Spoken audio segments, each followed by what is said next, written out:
Welcome to the Educator channel. My name is Martin Botha and I hope you enjoy this presentation.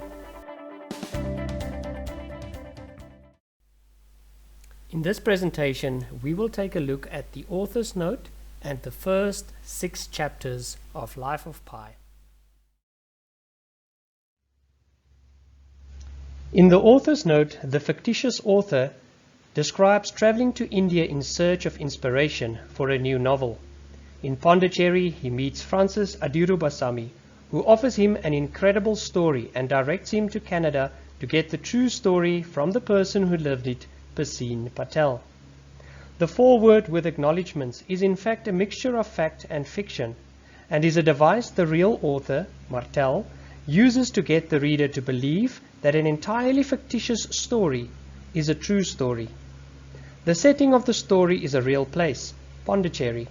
Although there is no longer a Pondicherry Zoo, the coffee house and the botanical gardens still exist. Martel, the real author, like the fictitious author, traveled to India after writing a failed novel set in Portugal. The fictitious author introduces Francis Adirubasamy as a real person and includes him, Mr. Patel and Mr. Okamoto in the acknowledgements. These fictitious characters are mentioned alongside the non-fictitious Canada Council for the Arts, which in fact granted support to the real author, Martel, for writing Life of Pi. This blurring of the distinction between fact and fiction foreshadows Pi's own survival adventure, which by the end could be seen as a blurring of fact and fiction. There are many facts about animal behavior, and in part 2, practical details of daily survival. The novel is a fiction, and Martel deliberately stretches our credulity throughout part 2, but particularly in chapters 90 to 93.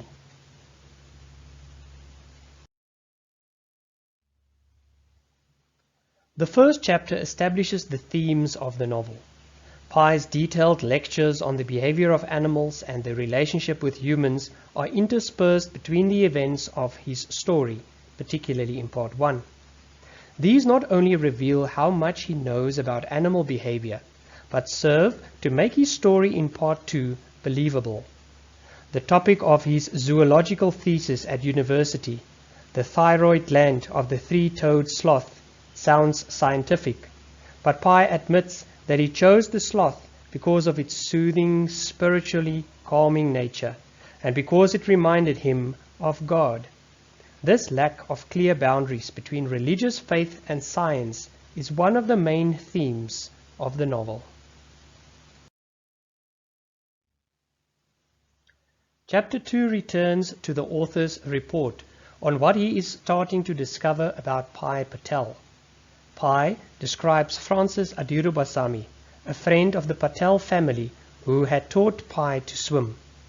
Pi was named Paseen Molitor after Adirubasamy's favorite swimming pool in Paris. Of significance in terms of the story in part 2 is Paseen is the only family member who can swim and who swims well, and the play on the word piscine. The French means swimming pool, and in English it means fish-like.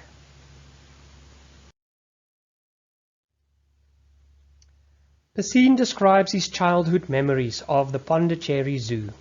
He argues that animals in a zoo are happy and free compared to those in the wild.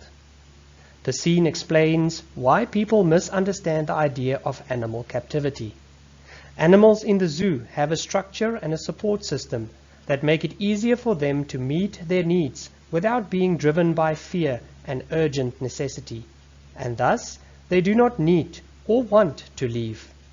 This could suggest that humans also need a framework, God, religion, to meet their emotional and spiritual needs, making our lives more than lives of compulsion and necessity.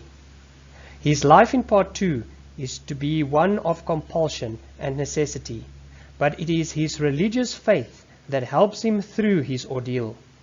Martel is again showing how knowledgeable Pi is about animal behavior to prepare us for part 2. Pai's argument about animals being free and happy in captivity foreshadows chapter 94 when he imagines Richard Parker in the free confinement of a jungle.